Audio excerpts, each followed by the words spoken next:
Support the Amigos podcast and keep the Amiga goodness flowing for just $1 a month. Visit our page at patreon.com/AmigosPodcast.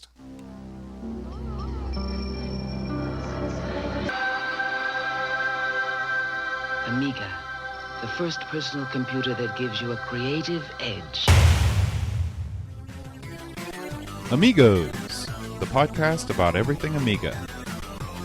Amigos is a proud member of the Throwback Network, your home for quality retro podcasts. And now, here are your hosts, Aaron Dowdy and John Bodovkar Schaller. Hi everybody, welcome to Amigos. I'm John. And I'm Aaron. And this week we're going to have a special episode called Attack of the Clones. It's a special episode. This is an episode where we're going to talk about popular clones of arcade games that came to the Amiga. Now, these are different than ports. We've done a couple arcade ports episodes where they're officially licensed copies of the game. These are sort of unofficial. And by sort of unofficial, I mean completely unofficial. And often shareware. Right. But Public not domain always. or shareware. Not always. But not always. And so we've got 3 games to cover this week. We're going to cover a Frogger clone, an Amadar clone, and a Pac-Man clone. But before we do, instead of doing news this week, Aaron's brought something special to show to us. Well, I've been saving this for a special occasion. This is not fully Amiga, topic, but I thought it'd be kind of fun. So, I was at a comic book hobby store that went out of business in Milton about 6 months ago. The Hillbilly Toy Chest. The Hillbilly Toy Chest, which is a good little store. Mm-hmm. And the owners decided to go have some kids. And so they shut down the toy chest. And so they had a lot of stuff on sale. And I dug through their batches of stuff and found an old Game Players magazine from 1994. The exact date, January. So early 94. This would have been put together in 93. And I know Bode is an old school Sega Nintendo guy. And there are I'm sure we could find some similarities between that in terms of games. I'm sure there's some games that we're still cooking about, that were on the Amiga back then. So I thought we'd break this open and kind of flip through it and discuss some of the stuff. This has never been opened. It's still in the poly. It's never been opened, so I'm going to give you the honor, Bode, of opening that up. While he's doing that, just a little more on the clones. When we talked about doing this episode, I said, listen, we're going to each pick some clones, and then we'll do some shows about them. And so this week, and let me tell you something, there are a lot of clones, and we put together a pretty good list, didn't we? It was probably 15 clones or more, and that's certainly not all of it. And I didn't even include there were certain types of games like Snake games I didn't even have on the list. There's a million Tron Light Cycle games, right, that are on there. And so we narrowed it down. Now, there's no rhyme or reason of why we picked these. There's no... did you have any... I just kind of picked some and tried out some, and then... I started going down the list, and the bad part about the list was there were a lot of games that I just couldn't find, or a lot of games that just wouldn't work. Yes, that happened to me as well. It started out me picking games that I wanted to play, and it ended with me picking games that I could just get to work with. Which is funny, given what you got. Yeah. But yes, I had several games I wanted to do, including a Jungle Hunt clone, and just couldn't find it. So... That's the way it goes. Now, were you aware that there were actually 2 magazines in here? I was not. Okay. Like I said, I've never opened it. So there are 2 magazines in here. All right. The first one, you can see here the cover, Game Player Sega Nintendo, with a strapping young lad on there. Total Carnage. Yep. For you listening at home, this is American magazine, Game Players. I wouldn't say this is one of the bigger magazines. Would you say that? No. Yeah, I mean, it's definitely second tier. Yeah. It's on the front. It's got a article about Total Carnage. Will Total Carnage be blown away by AH-3 Thunderstrike, Super Battle Tank 2, and Turn and Burn? Probably not. No, I've never heard of those. Yeah. Plus Wolfenstein maps. Then they've also pitched Lufia, Aladdin, Ramna 1/2, which is I don't even watch Ramna 1/2. It's an anime thing. Yeah. Mm-hmm. Gauntlet 4. Mm-hmm. Ren and Stimpy, Lawnmower Man. Did you ever see that movie? No. You ever saw Lawnmower Man? No. Stephen King's Lawnmower Man. Never seen it. It was one of the big CGI. Yeah, I remember seeing the commercials and being scared by them as a lad. Well, it scared me when I paid the money to go see that thing. But I mean, it's weird because that game, movie has like it's still around. I mean, it's well, I'm sure that even if it's not a great movie, it was kind of groundbreaking for the computer. You know, sort of like Tron. Tron is not going to win any Academy Awards, but I really like Tron. Actually, I guess I'm that guy. So, what's the other thing that's in the there? The other thing that's in here is a this basically is it's called Game Players Presents, and it's Virgin New Games. Now, I guarantee you that this is basically an advertorial of Virgin Games. They put this supplement in here. There's not going to be any bad words spoken about these games. They're all Virgin games, but it's full color. You know, the thing I love about magazines is just, you know, they're just a joy to flip through. You don't have to read every word.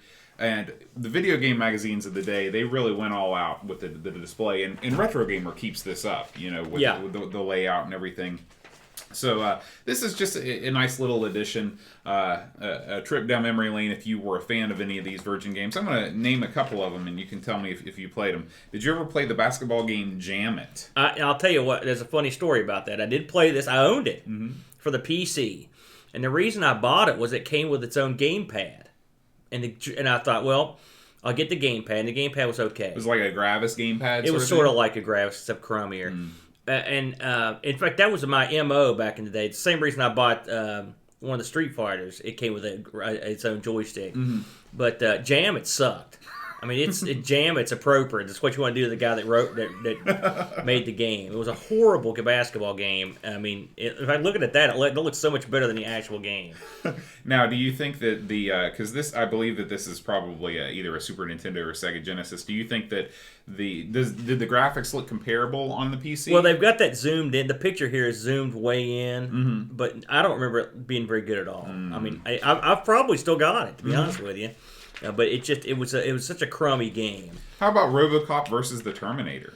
I never had that, and I believe was that on the Jag? No, that was Alien versus Predator. Oh, that's right. Yeah, you're right. So I mean, there's a bunch. There's a Dune game on here. I never played any. I didn't even know what Dune was. Have you ever seen Dune? I've read the book. I've never read the book, but I've watched the movie. I've heard the movie is horrible. I hated the movie, but I was thrown down by my partner at work. He said it was one of the great films. Yeah, I guess it's divisive, but many people think that it's terrible. I thought the book was pretty good. Young Merlin, I remember when that came out. You're kidding me. I've never even heard of that. Yeah, I remember reading Nintendo Power. Doesn't Merlin age backwards? So wouldn't young Merlin, in essence, be incredibly old Merlin? Is that one of the I believe so. of Merlin? Yeah. Interesting. So anyway, it's a pretty cool thing. What's in the magazine proper there? The first thing I turned to here, and this the Amiga community can identify with, Rise of the Robots in works from JVC. There's an article here about Rise of the Robots. Now, what is the date? What's the date on this magazine? This is January of '94. Okay, I would have put it right there. This was the height of my gaming. The 1994 when I was 13. And just like many 13-year-old boys, you know, video games were the center of my universe. Sure. Well, this quote, if I may, this is coming from the fella that represents the Rise of the Robots of JVC. Our robots fight and act unusually with a very high level of artificial intelligence, says Sean Griffin. I agree with the first part of that. Team leader for the computer game. We definitely have one over on Street Fighter 2.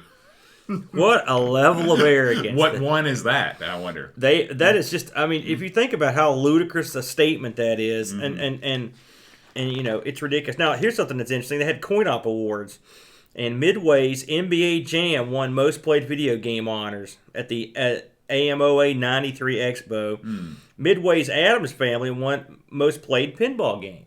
Both those are solid titles. Sure. NBA Jam was a really good game, and boy, Addams Family it really sort of ushered in that new era of pinball machines. You know, looking through this, and of course, it's your typical mix of stuff that just is. I mean, like it's weird to see stuff like Wolfenstein 3D coming soon for the Super Nintendo.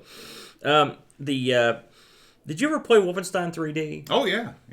I mean, this is when we had our first PC, because, you know, I mentioned on the show before that we went from an 8088, you know, Hercules graphics card to a Windows, what was essentially a Windows 95 machine, even though it came with 3.1. I downloaded the first couple levels, the shareware version of Wolfenstein. Yeah. And, who didn't, right? Yeah.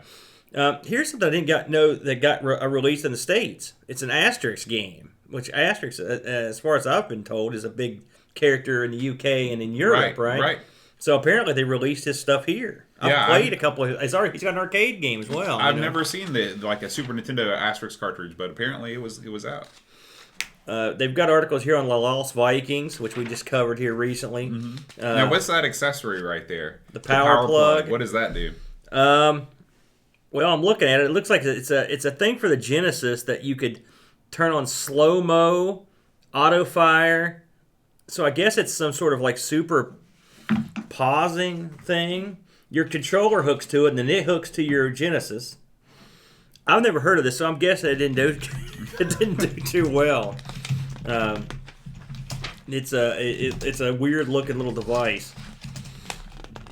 This is when the Sega CD was up and coming, and of course, '93 would have been, right around the era of the Amiga CD32. And they share really no. They don't think they have a similar. Do they have any games that came out for both those that you can think of? No. I know we're. Unless it's like some kind of like cannon fodder or something. I had one of these issues. I was just looking through to see if we could find a scan of this magazine so the folks at home could see it. But I just came across this. I had this particular issue. And what is that for of the Game listeners? Player Sega Nintendo, and looks like January 1995. So this was 1 year later. I'll put that up on the screen. So the issue that we're looking at right now is this one. Oh, where did it go? Right here. Which was a year beforehand. But if you get a chance, and these are pretty cheap to pick up. You can get lots of 90s, maybe not 80s, but definitely 90s magazines on eBay for not very much money. And there's just something special when you're flipping through the actual pages versus looking at stuff online. Yeah, I never can really read magazines online like that. I looked at the reviews of these Amiga games we do. Now, in the United States, we had Amiga magazine, right? And we had, what was the other one? I think we had one more. We didn't have, you look at what they had over in Europe. Mm-hmm. They had like Amiga Format, Amiga Action. They had blah, blah. They had tons of these things. The Amiga Joker. And I was like, that's incredible to know that they had that many magazines. Well, even on the PC side, like we had PC Gamer. Yeah. And that's about it. Well, no, there was computer gaming and video games. That was another one. I guess video games and computer entertainment. That's it. That was a big one. Mm-hmm. The thing about it is, even for our consoles, because America thinks of us as you think of your Super Nintendos and your Genesis, but they didn't have it's not like we had tons and tons of those at the time. There were probably maybe 6 people making console, maybe not even that many. They had their own magazines, right? Then you had Electronic Gaming Monthly was the big EGM, one. And then they eventually had EGM 2. Mm-hmm. Then you had there was Next Gen. Right, Next Gen was way late in the game though. That was a lot later on. Then you had this, computer gaming, a few others, or Game Player, but there weren't a ton. There were probably more Amiga magazines than there were video game magazines in the United States at the time. So that's kind of neat. Now here's something that's interesting. A Psygnosis CDs. These are games coming out on the Sega CD by Psygnosis, and they've got Microcosm. But you haven't covered Microcosm. This was an interesting game, and this is one we'll have to put on the list. It's a CD32 title that is sort of that streaming from disc video type. It's got an incredible intro in it. It's a lot of full motion video. It's you get shrunk and go down into the human body, that kind of gimmick, right? Like Inner Space. Yeah. Yeah. Then they've also, another one they've mentioned here is Shadow of the Beast 2, which is interesting. I don't know why they wouldn't have had Shadow of the Beast 1 and 2 or whatever. And they've also got another game we have not covered here, Pugsy. Was that something that was even released on the Amiga? Pugsy? Is that I just looking at the ad, I think that it seems like it should have been, because it seems like looks. it's sort of a nondescript platformer. Yeah, Pugsy. So it's kind of weird to see an ad for a Psygnosis trilogy. That's kind of neat. Really though, when Pugsy was definitely released on the Amiga. Very good. Yeah, it's a Psygnosis game. Put it on the list. Now here's another game we've come across that one of these days this is going to get put on my on the list for us to cover. And this is called Best of the Best Championship Karate, but in the UK, and the way I know it is Panza Kickboxing. I know I've mentioned this a couple times on the show, but I always like this game. And it let you set your own fighters up and assign moves to certain joystick areas. Right. Which no one does that. And it was awesome, because you could have a guy, I would fight Brent at this game, and I would have combos, and I know how to do them, just only you knew how to do them. And so, it made it a lot more fun. They had tournaments and stuff. It was a fun game that I really enjoyed. And so I know this got ported to everything, So Laos Vikings. There's a lot of Amiga stuff in here. Actually, just flipping through it, of course, 93. I'm trying to think of the time frame. In 1993, 1994, the consoles the Super Nintendo had been out for how many years at that point? About three or 4 years. Really, that long? Yeah. The Super Nintendo came out in 1991. Genesis came out in 89. So they were... 94 was the first year you started hearing about the Ultra 64 and stuff like that. I see. So you were getting about, they should have been at their height effectively. Yeah, it was 93, 94 was the height of the 16-bit era for sure. Here's a interesting article here, or a ad, and it's got Fantastic Dizzy advertised.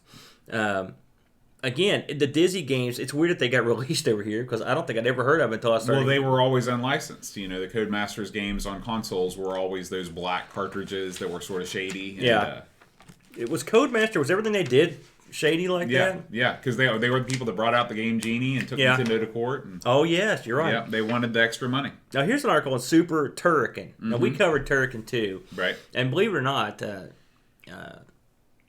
I've actually played Super Turrican, which is one of the few console games I've played. And it's not... I played it on, I believe, the Genesis version. It was pretty good. The gamepad for that game was a little bit easier to handle than... my biggest problem with Turrican 2 was...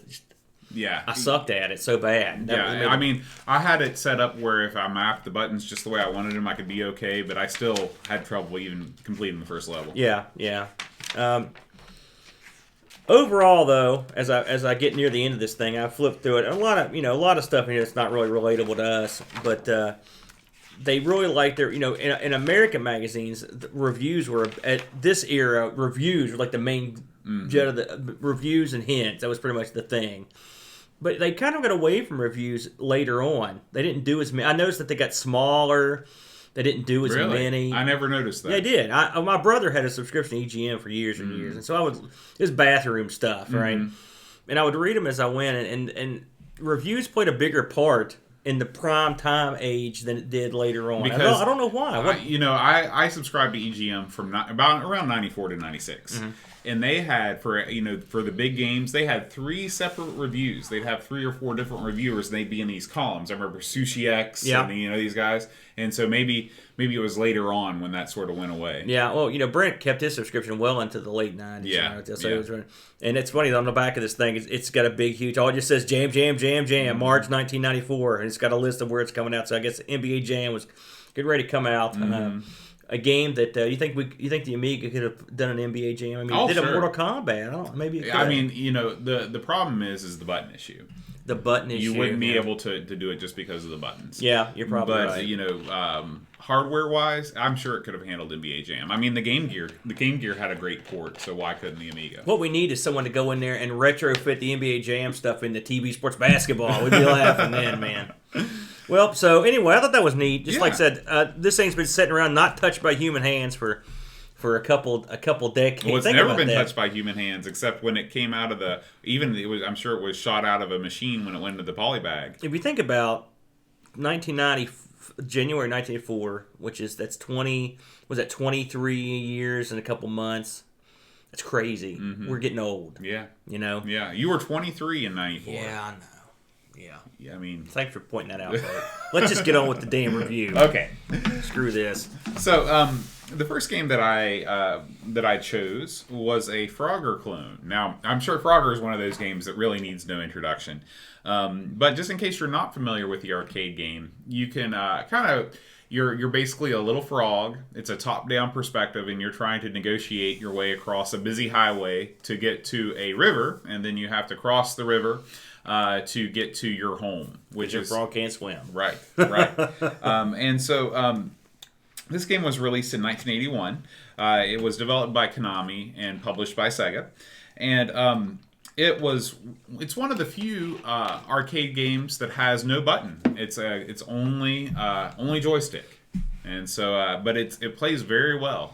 Regardless of that, the things that make it interesting are that as you're crossing the highway, the cars are moving at different speeds. There's different sounds that accompany the cars. That for the sports car, you hear this as you go by, and then once you get to the river, there are logs that float by, and there's turtles in the early stages that submerge and emerge from the water, and then in the later stages, you have crocodiles that open and shut their mouths and represent more difficult hazards. The game offers different bonuses you can get. There is a female frog that sort of mounts you as you as you cross on your back, let's keep it G here. Sir. And there are flies that you can get to if you go into one of the holes at the end of the board that will give you bonus points. It's a very simple game. It's got a nice bouncy soundtrack. And it's really regarded as one of the classic arcade games of all time. What are your thoughts on Frogger, Aaron? Well, I used to own a Frogger, albeit briefly, and albeit in various stages of repair. I bought it with a bunch of other games when I was just getting into collecting arcade machines. And the Frogger is sort of iconic in a way. Mm-hmm. It's got that wood grain siding on it. Right. And the joystick area has this sort of like it looks like a road with a big tire track on it, mm-hmm. And I can see it in my mind. Your frog looks nothing like he looks in the game on this thing. He looks much sleeker. Right. He's got a tie on, I believe, if I recall. When I think of Frogger now, I think of the classic Seinfeld episode. If you're, I don't know how far around the world Seinfeld got, but it's an American television show that did an episode on.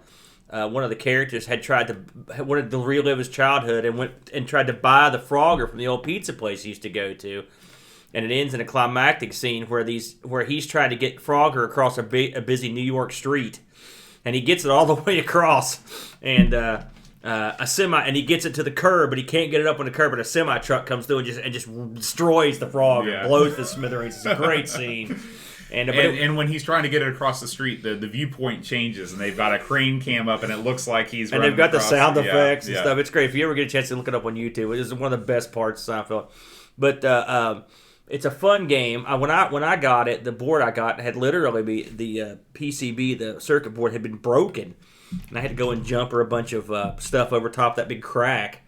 But I got it working, and then I found out the monitor didn't work, and then it was time for that to go because I didn't want to fool with monitors. So Frogger got kicked to the curb, but it is a great game. It's a game I played when it came out in the arcade.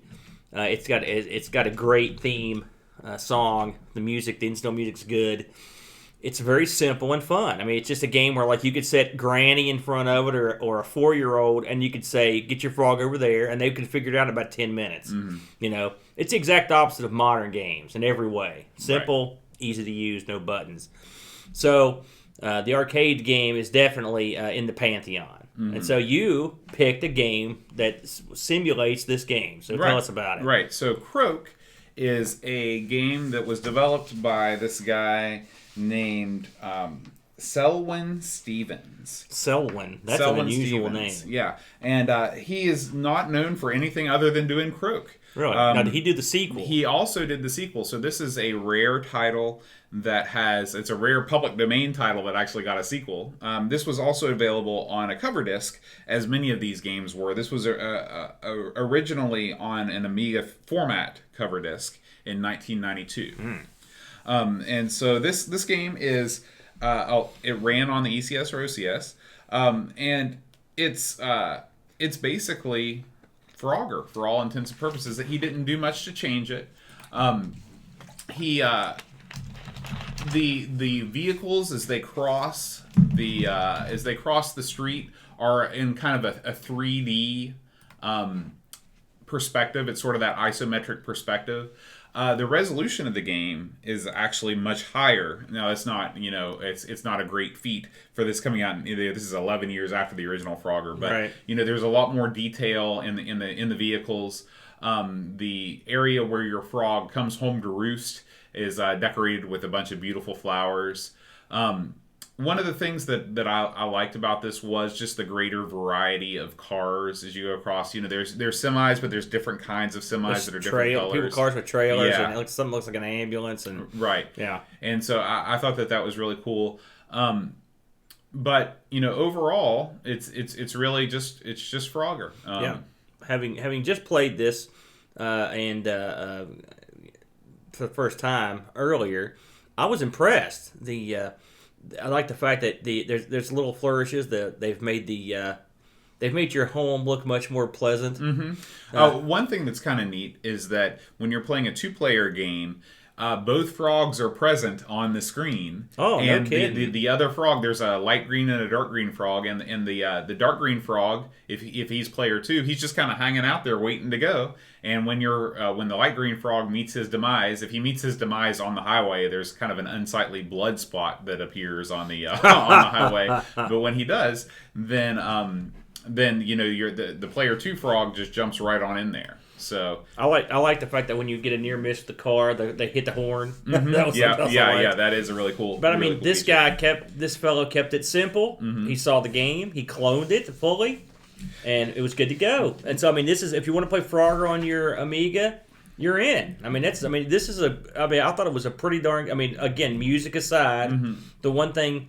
that didn't make the transition, but everything else is solid. It's up to date. It looks far better than the original. It's much sharper, mm-hmm. and a good translation. I enjoyed playing it. Now, this game didn't review really well. It was really? The one Amiga gave it 5 out of 10. Amiga Power gave it 3 out of 5. But again, this was a time where people were not into. This is kind of the low point. The early '90s was kind of the low point of the retro scene. People like if you were a game collector, it was a perfect time to get into the scene because everything was cheap because nobody wanted it anymore.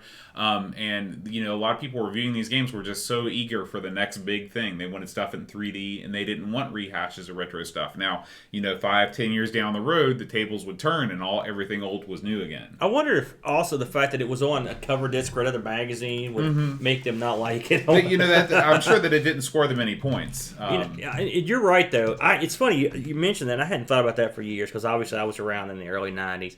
And there was a point where people did not want to see anything that looked remotely like stuff they'd seen. Mm-hmm. And they didn't want to play anything. And you're right. That was the time to get these things at a cut rate because people looked at stuff like the old computers, the 2600, anything that was. That was when everything was new. Mm-hmm. You've got a Nintendo. Well, there's a Super Nintendo out. You've got a Master System. Where you been? Right. And I remember people would, tell you get with the times. This stuff's that continued. But there was a point where, and I'd say it was probably around, the PlayStation era. That's when they're kind of. People started looking back, and that's when you start seeing those retro packages mm-hmm. come out. It's just, if you think about the PlayStation, is about 96, so that's about 15 years, after the classic scene. And I think that there is sort of a 15-year nostalgia window, because if you look at 15 years ago now, we're getting about, the N64 time, and that's the hot stuff as far as if you're a reseller, you can sell N64 games for high prices as long as the day is. It is strange, not to go off on a tangent, but I've got a couple N64s and a decent library of games. Mm-hmm. I own a bunch of the games. And that game, the N64 really didn't age that well. Well, in your opinion. You're right. No, I'm just talking, but I don't have a bias against it. Well, yes, you do, because it wasn't what you grew up with. That's true. But when you look at some of the games on it, the one thing that the old games have, even the old Atari games have, is that they live within their space. Where the N64 was, and I'm giving it some credit here. It was attempting to bridge that gap. It's the same with the 3DO, right, or the Jaguar. There's that era where they're trying, and for the record, the N64 did way better than those did at it, especially like the Jag.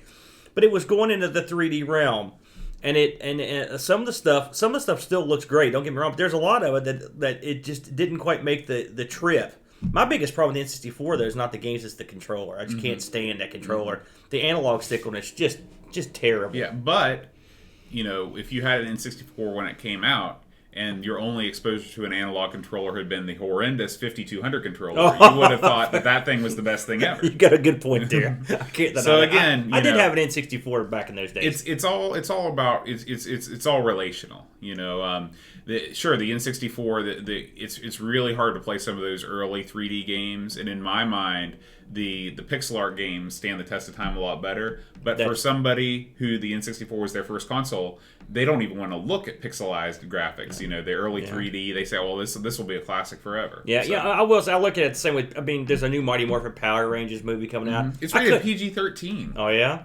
What's the deal with that? Man, I don't know, but I couldn't freaking stand the Power Rangers. And I love martial arts. I like monster movies, right? And I love Japanese stuff, but I hated this show. I hated it. And the fact that people are nostalgic about it, it literally blows my mind. Yeah. Or Saved by the Bell, something like that. Horrible stuff. But, people love it. Yeah, it's just like Tron. I like Manimal, for example, and it's garbage. Greatest American Hero, $6 Billion Man. I didn't really like any of those. Yeah, but I mean, there are people that I know, are real into them. I know. Different strokes, And Manimal. Yeah, and Manimal. I like horrible crap. If it's crap, I want it to be full-on crap. Sure, I can appreciate that. Speaking of full-on crap, let's move on. No, this next game is not crap. Okay. This next game I think is quite good. This is Amidar. This is a game for this is another arcade game. It doesn't look like much. It's another game from '81. All of my picks were early. It's in your wheelhouse right there. Yeah. This is another Konami title too. This one was published by Stern. Back when Stern used to do video games. I believe wasn't Stern that did Berserk. Yeah, it was. And Amidar is a really unique title. Of course, this is '81. Pac-Man was all the rage. I think Pac-Man came out in 1980. The people were still riding high on these maze-like games, but Amidar sort of takes a unique spin on it and combines the dot collecting aspect of Pac-Man with the square making task of Kicks.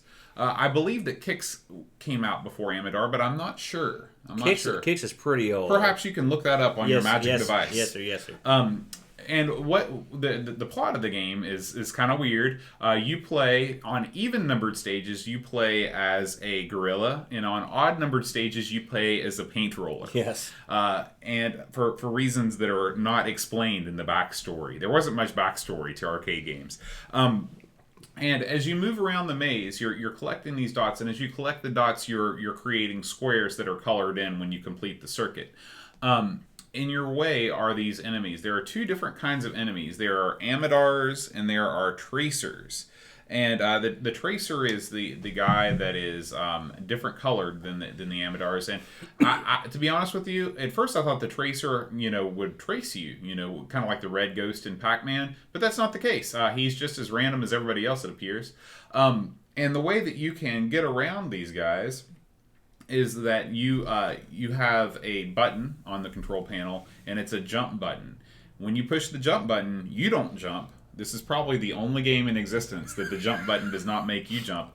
It makes the enemies jump. So what you do is you have to wait for them to get close to you and hit the jump button and run under them. And this is a very exacting motion. There's not a lot of leeway there. If you don't time it just right, it's going to be bad.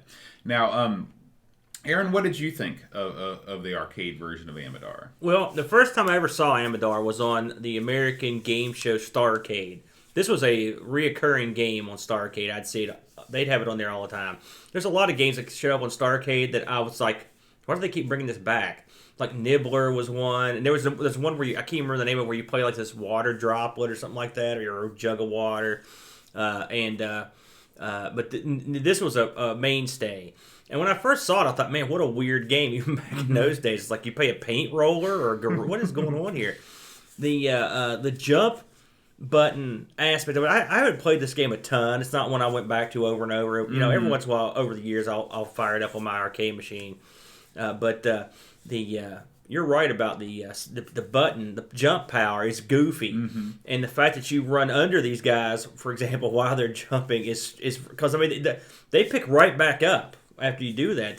They head over to get you. So it's the timing is weird, man.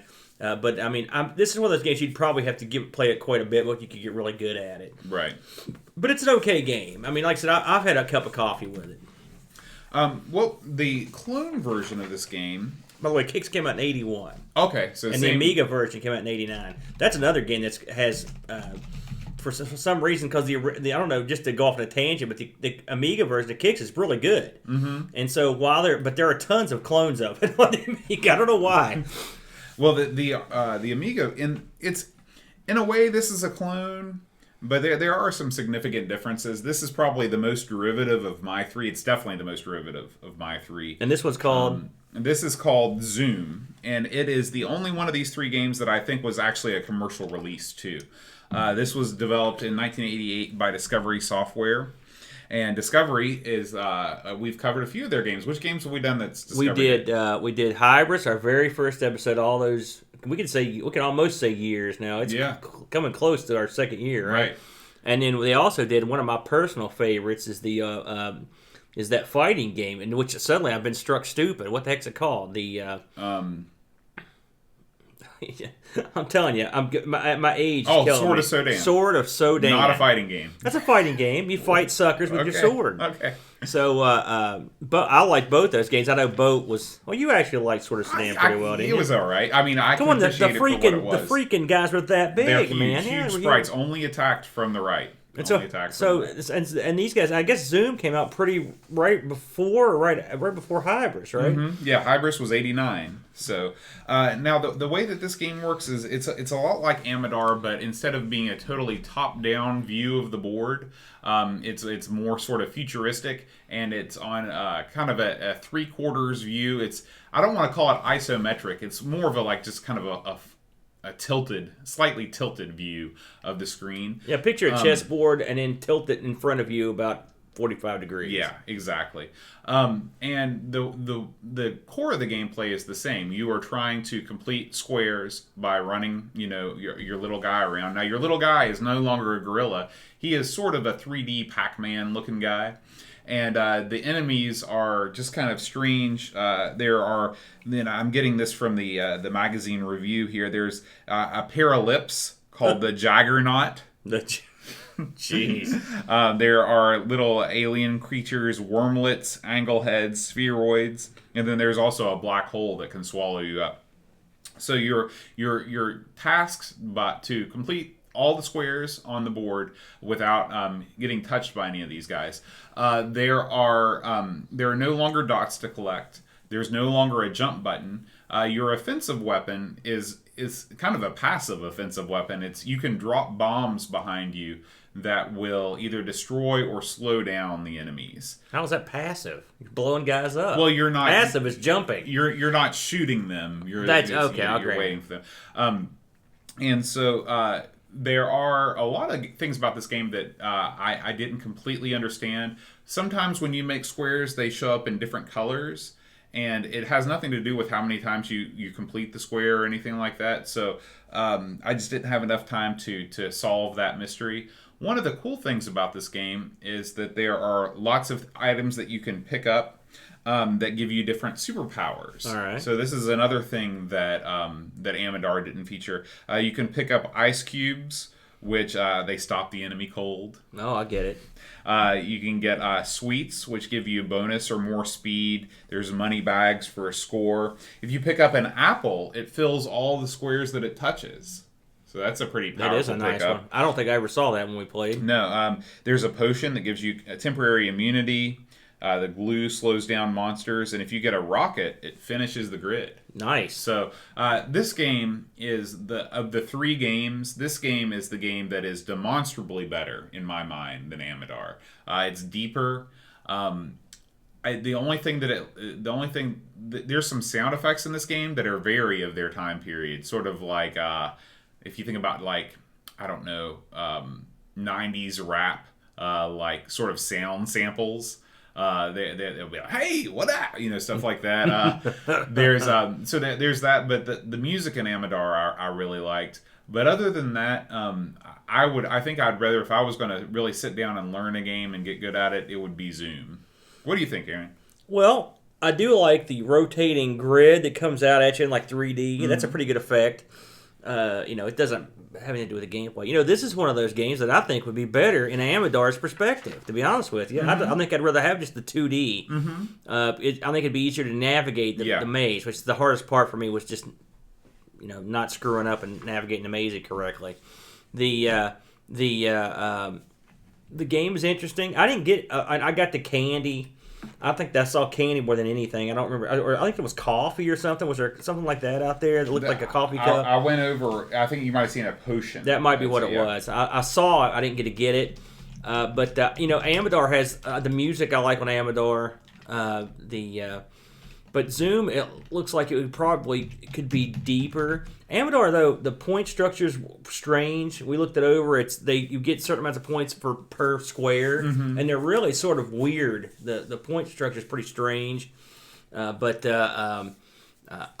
like them both. To me, this is, of the three you picked, this is probably my least favorite. Really? Yeah. Interesting. But then again, Amador is probably my least favorite of the three arcade games. But right. I think I'd rather play Amador than this. But only, like I said, just for me, I had trouble seeing it well enough to play it. I mean, it's that turn does a little to me. I agree. I think that if you took the totally 2D perspective of Amador and put the power-ups in and sort of the other fun things, it would be much better. Oh, they're ditching the dots. It didn't make much of a difference. No, because regardless, you're collecting the squares. It made it harder, really, because with the dots, you could just get them all and not have to complete the full revolution. I mean, you did, but you still. That's the thing. Maybe it's just mental. It is a mental thing, and I completely agree. Like when you can see the dots, you can see where you need to go more easily. The dots help actually in a way. So Zoom. Again, it's funny. They don't look all that similar, but they're real similar. I mean, that's a real good connection there. But it's okay. Yeah. All right, moving on to the third game. This is we're doing a Pac-Man clone. So there's not a whole lot that needs to be said about Pac-Man. What? It is we were talking about this on the live stream. If you ask somebody to name an old school video game, and especially if you specify an old school arcade game, 9 times out of 10 they're going to say Pac-Man. Yeah. In fact, I'm looking over at if you could sit where I'm sitting, you look over at Boat's fireplace, and right beside his fireplace there's a Pac-Man marquee, and then right beside that's a Junior Pac-Man marquee. And on the other side of the fireplace there's a Miss Pac-Man. You've got Miss Pac-Man. All the games we covered are almost represented there. Yeah.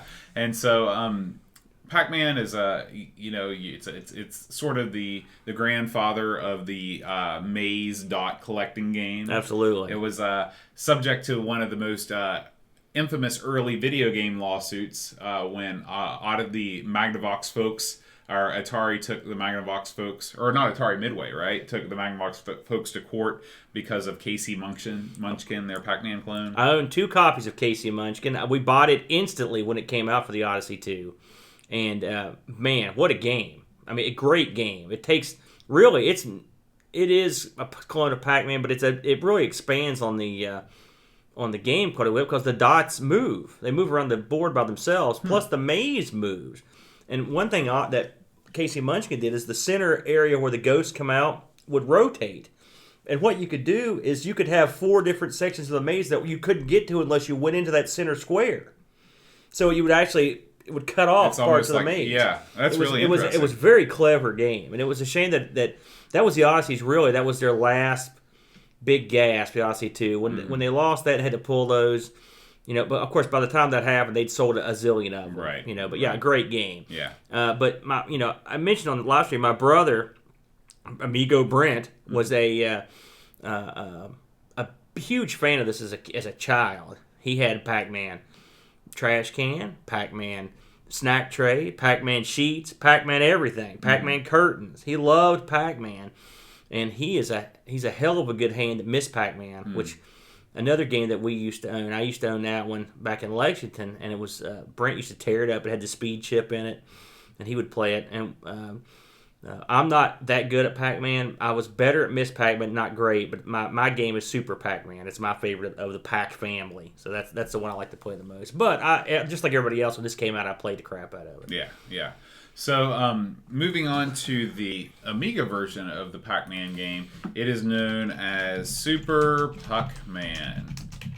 Should we tell the Puck-Man story? I'm sure most people in our audience would know it, but this was originally called Puck-Man in Japan, and when they released it over here, and I guess over in Europe as well, I assume it was called. Did they call it Pac-Man in the UK? I believe that they did. I think anywhere outside of Japan, they were afraid that people would scratch off the P in Puck-Man to make it an F. Yeah, and cause some problems, and they were right. That absolutely would have happened. So, Pac-Man was born, and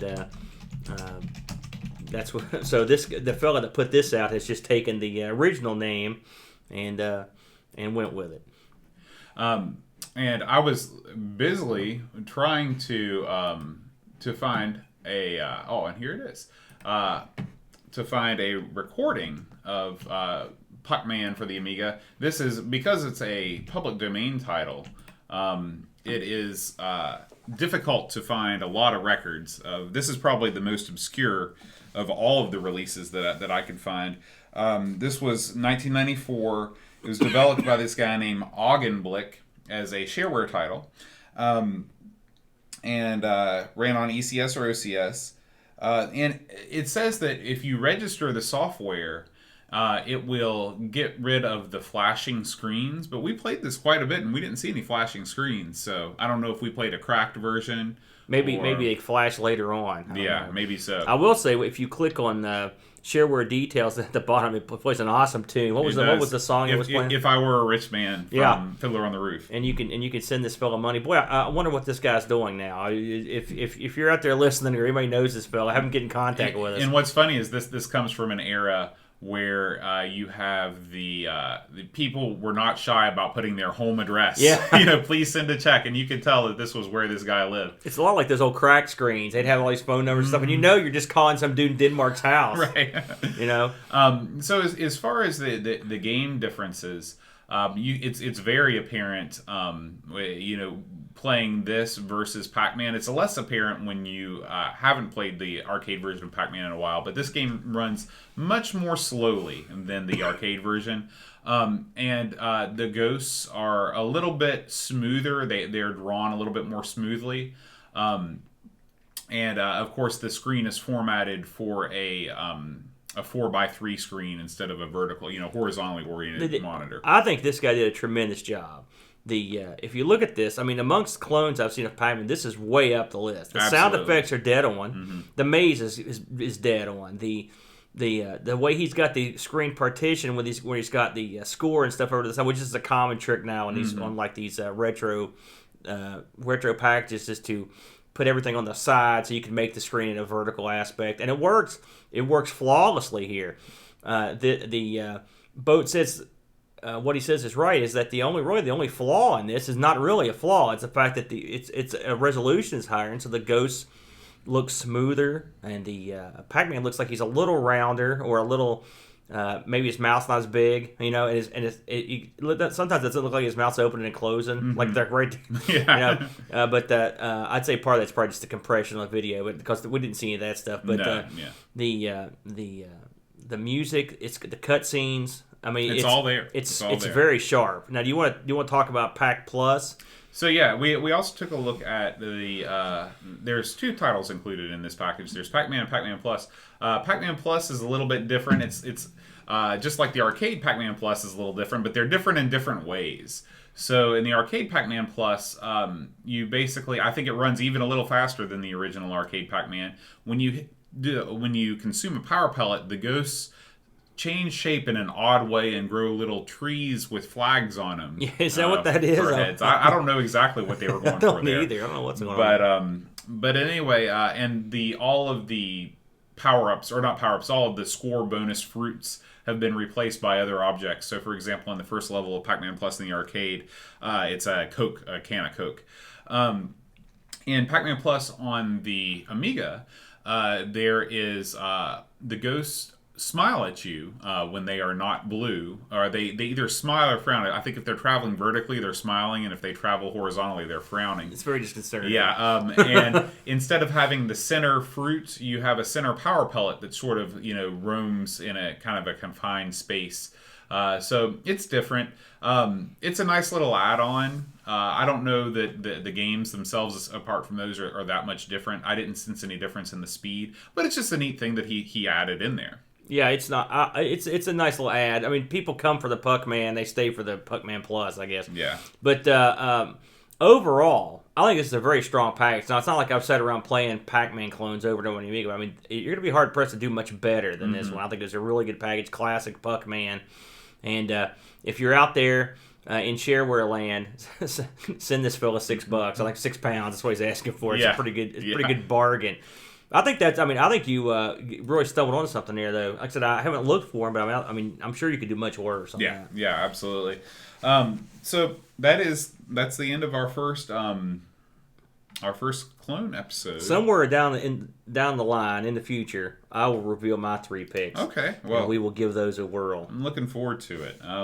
I want to thank a couple people before we go. First of all, it's been a while since we've really thanked our go-to sources of Amiga information. Yes. There's a couple really great sites out there that, if you're into the Amiga at all, everything that you want is there. And the first one is our old friend Lemon Amiga. Lemon, I mean, literally, I couldn't function without Lemon Amiga. Yeah, it's my go-to first stop for information, and everything else sort of branches out from there. So we want to thank the folks over at Lemon Amiga. Absolutely. And then the second place that's just indisputably a great Amiga resources, Hall of Light. Hall of Light, those are the 2 go-to places. Yeah. Absolutely. And so all of this information that I'm reading, and you don't hear much about Hall of Light. You don't, but it's tremendous. They're less of a community and more of a database. Yes. But they just everything from box scans to disc scans to magazine reviews and things like that. It's all there. I like the fact that they've got the scanned actual media, the discs, so you can see what they look like. Right, because I've got some that look a little bit different. I'm always like, wow, it's a neat. It's such a cool resource. It is. It's great. I'd also like to thank our lovely Patreon subscribers, and we'll just do it old school this week. He's out of material. I want to give these folks their due, and sometimes when I get musically inspired, some of the names get lost in the shuffle as I try and fit them in the right syllables. So we'll do it slow and steady this time. Thank you, Alan Kebab, David McCrandles, Gary Hucker, Will Williams, Ravi Abbott, Kim Tommy Humbertstad, Josh Nan, Jason Warnes, Lane, Eric Nelson, Graham W. Vebke, Paul Harrington, Rob O'Hara, Laurent Giroux, Jonas Rullo, Colbjorn Barman, Tapes from the Crypt, Adam Bradley, Chris Foltz, Daniel Bingston, O'Brien's Retro and Vintage, Chad Halstead, Brent Dowdy, and the Double B, Brutal Barracuda. Brutal Bear, he's in. So if you would like to become a Patreon sponsor and help support the Amigos podcast, please check out our page over at patreon.com/Amigos podcast. This is where you can see all of what's going on with the Patreon scene. All of the rewards are here. There are special Patreon posts that I put up that have extra video content. Lots of stuff going on. So if you're at all interested, check that out. So Aaron, I guess that's it for this episode. Until next time, adios.